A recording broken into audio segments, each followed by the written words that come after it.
Muy buenas tardes, mi nombre es José Julián Gila Mezquita, soy estudiante de primer semestre de la asignatura de Ciencias Políticas de la Universidad UNAP. En el video de hoy hablaré sobre el análisis en el cual eh, realizaré sobre un fenómeno político actual. En este caso, el análisis que se realiza es del populismo. Hablaremos también de un pensador de la época, de las diferentes épocas como la clásica, la ilustración, la modernidad.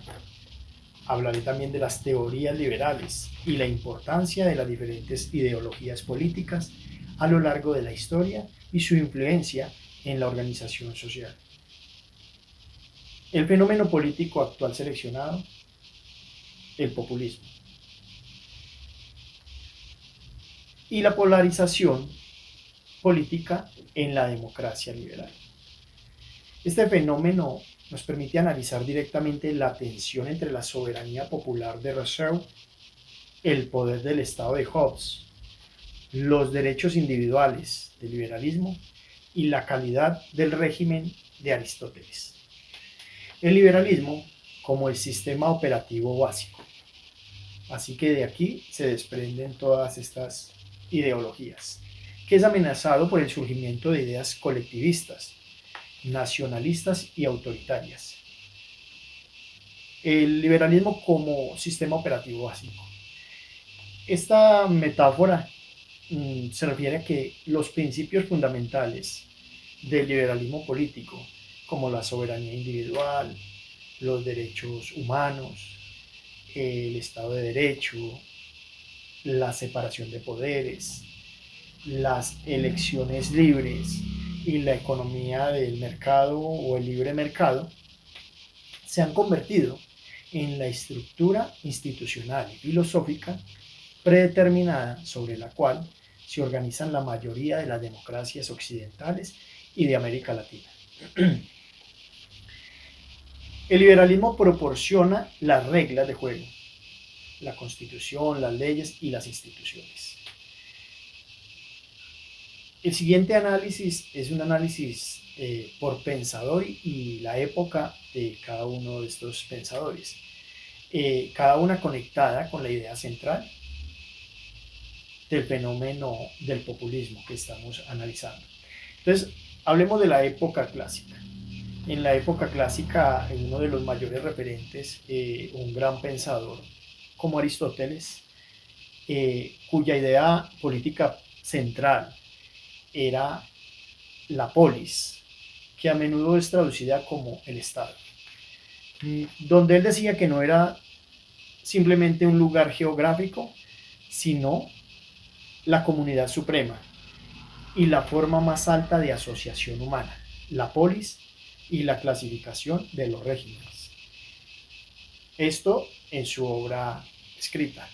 Establece que la polis no es solo un lugar, sino la comunidad suprema, cuyo fin es alcanzar el vivir bien, o sea, la felicidad para cada uno de sus miembros. La siguiente época de la cual hablaré es la Ilustración.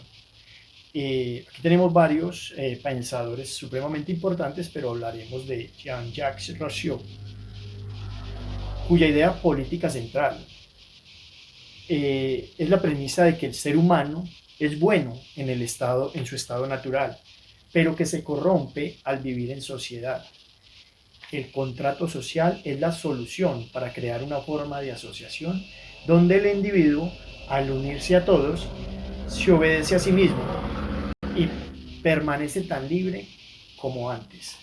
Así que nos habla del contrato social y la voluntad general. Vámonos a más adelante, la época moderna. Un gran pensador como Thomas Hobbes decía que la única forma de escapar del terror del estado de naturaleza es mediante un contrato social en que los individuos renuncian a todos sus derechos individuales y los transfieren a un poder soberano absoluto. El Leviatán, su libro, el estado de naturaleza y la soberanía absoluta.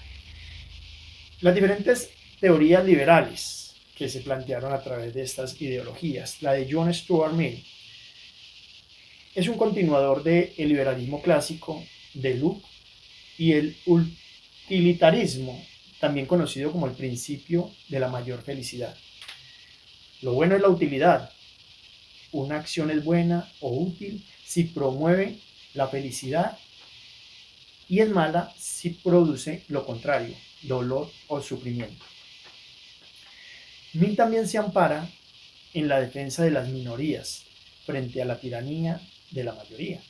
La figura de Mill permite analizar si las acciones populistas violan el principio del daño al reprimir el desacuerdo o al usar el poder estatal para fines partidistas. Hablaremos sobre la teoría liberal. En la Ilustración, Jean-Jacques Rousseau establece que el Estado se legitima en el contrato social que expresa la voluntad general, o sea, el interés común, sobre los intereses individuales, en oposición a las élites o los enemigos del pueblo. En la modernidad también encontramos a Thomas Hobbes, quien nos dice que el estado de naturaleza y la necesidad de Leviatán, o sea, el Estado como poder soberano, y el coercitivo de Hobbes justifican el poder estatal absoluto como la única vía para garantizar la seguridad y la paz, evitando la guerra civil. Estas tres grandes corrientes políticas clásicas de la modernidad generan una tríada ideológica. ¿Por qué?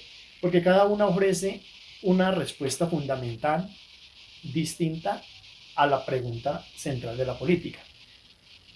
Pero se nutren entre la relación entre el individuo y el Estado hasta el día de hoy.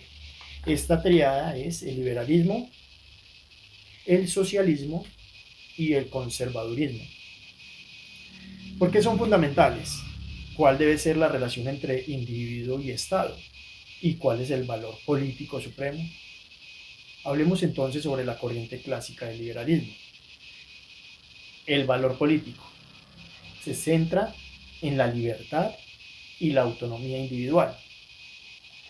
Es la postura sobre el individuo y el Estado y defiende lo limitado, el sistema operativo básico, la separación de poderes, los derechos individuales, las libertades civiles y políticas y la propiedad privada como base de la sociedad, que buscan proteger al individuo del abuso del poder estatal. Hablemos de la corriente clásica del socialismo. El valor político que tiene es la igualdad y la justicia social. ¿Cuál es su postura sobre el individuo y el Estado? Critica la desigualdad generada por el liberalismo, aboga por la colectividad y una mayor intervención estatal o social que garantice la igualdad y un reparto más justo de la riqueza y los recursos. Hablemos sobre la corriente clásica, el conservadurismo, de esta triada ideológica. Tiene un valor político, el orden, la autoridad y la tradición. ¿Cuál es su postura sobre el individuo y sobre el Estado? Surgió como una reacción a las ideas del liberalismo. Desconfía del individualismo radical y busca preservar las instituciones tradicionales, la jerarquía social y un poder estatal fuerte, o sea, la autoridad, que asegure la estabilidad frente al caos o al cambio acelerado. Estas tres corrientes definen el campo de batalla de la política moderna y explican la dinámica actual de los partidos y gobiernos en Sudamérica y Latinoamérica, casi en todos los países. Esto me lleva a unas conclusiones. Primero, la importancia e influencia de las ideas políticas y su influencia actual. La historia como influencia demuestra que las categorías de análisis demagógica aristotélica, la tiranía de la mayoría de mil, son herramientas históricas que nos permiten comprender la complejidad del presente. Las ideas no desaparecen, se transforman, como el conservadurismo moderno que se acerca a la extrema derecha o al socialismo del siglo XXI. Otra conclusión: las ideas como organización son fundamentalmente una lucha de ideas sobre cómo debe organizarse la sociedad y el Estado. Este fenómeno de la polarización es la confrontación actual entre los principios del liberalismo, Estado limitado, libertad individual, nomocracia, que es el concepto que se refiere a un sistema político donde el poder reside en la ley y no en la voluntad de las personas. Y los principios de sus críticos, socialismo, conservadurismo o confluencias, que abogan por una mayor intervención o una visión más organista y pesimista del ser humano. Estas tres grandes corrientes clásicas nutren hoy la relación entre el individuo y el Estado, del pasado, del presente y del futuro, hasta el día de hoy. Muchas gracias por su atención, nos veremos en un próximo video.